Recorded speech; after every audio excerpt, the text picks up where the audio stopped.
रीवा शहर के शासकीय उच्चतर माध्यमिक विद्यालय मात्र क्रमांक 2 में बीती रात अचानक आग लगने से हड़कंप मच गया।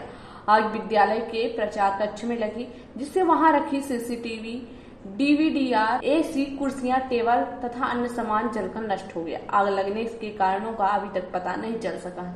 गौरतलब है कि इसी विद्यालय में एक दिन पूर्व नीट परीक्षा का आयोजन किया गया था। ऐसे में आग की घटना के बाद विभिन्न प्रकार की चर्चाएं और अटकलें लगाई जा रही हैं।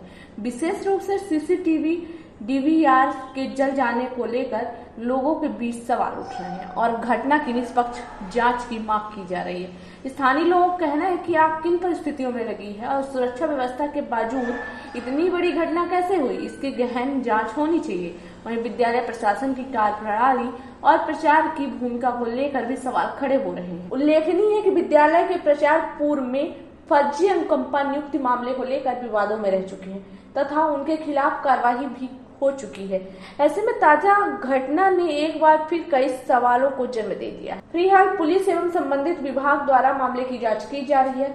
आग लगने के वास्तविक कारणों का खुलासा। नीट की परीक्षा 5:35 तक हुई थी, तब तक सारे बच्चे जा चुके थे, परंतु लगभग 5:15 बजे के आदि आंधी तूफान आई तो विद्युत सप्लाई में अवरोध हुआ।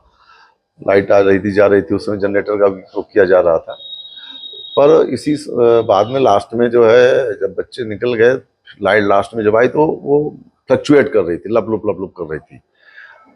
तो बिजली वालों को सूचना दी गई थी, पर वो समय पे आ नहीं पाए वो लोग। और तब तक बच्चे चूंकि जा चुके थे तो सामग्री सब जमा करनी थी परीक्षा की। तो 6:30 बजे हम लोगों ने पूरी सामग्री यहाँ से लेकर के और प्रोटोकॉल के तहत केबी नंबर 1 में जमा करने गए। वहाँ सामग्री 7:30 बजे लगभग जमा हो गई। हमारे साथ के वो जो हमारे साथी थे और जो स्टाफ था, वो क्या कहते हैं, वापस स्कूल आए सामग्री रखने के लिए।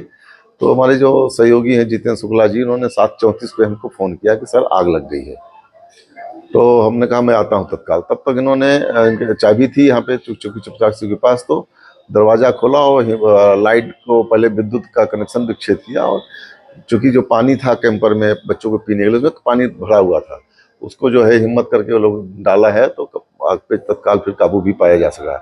फिर लगभग हम आ गए। फिर आने के बाद हमने देखा आग लग गई है, तो मेरा कुछ दिमाग ही नहीं काम कर रहा था। कुछ देर बैठे थे, आग में और पानी उन्हें डलवाया। फिर 8 बजे लगभग हमने टीआई विश्वविद्यालय को फ़ोन किया कि सर मेरे विद्यालय में ऐसी घटना हो गई, और सभी अपने वरिष्ठों को फ़ोन किया, केबी 1 के जो प्रभारी हैं उनको भी फ़ोन किया, सबको फ़ोन किया। तो टीआई साहब ने कहा कि आप थाने में जाकर के सूचना दे दीजिए। तो फिर जाके थाने में सूचना दी गई, सभी दी गई। नुकसान तो लगभग 2 से 3 लाख रुपए के बीच में भी दिख रहा है। चूँकि सीसीटीवी सेटअप पूरा जल गया, टीवी जल गई, एसी जल गया, सोफा जल गया, कुर्सी जल गई, और हमारे जो इलेक्ट्रॉनिक उपकरण है, पंखे जल गए, वो कंप्यूटर, फोटोकॉपी, उसमें हीट आया होगा। वो अभी तो उसके बाद ही पता चलेगा कि। मैं सुदामा लाल गुप्ता, प्राचार्य मातन को।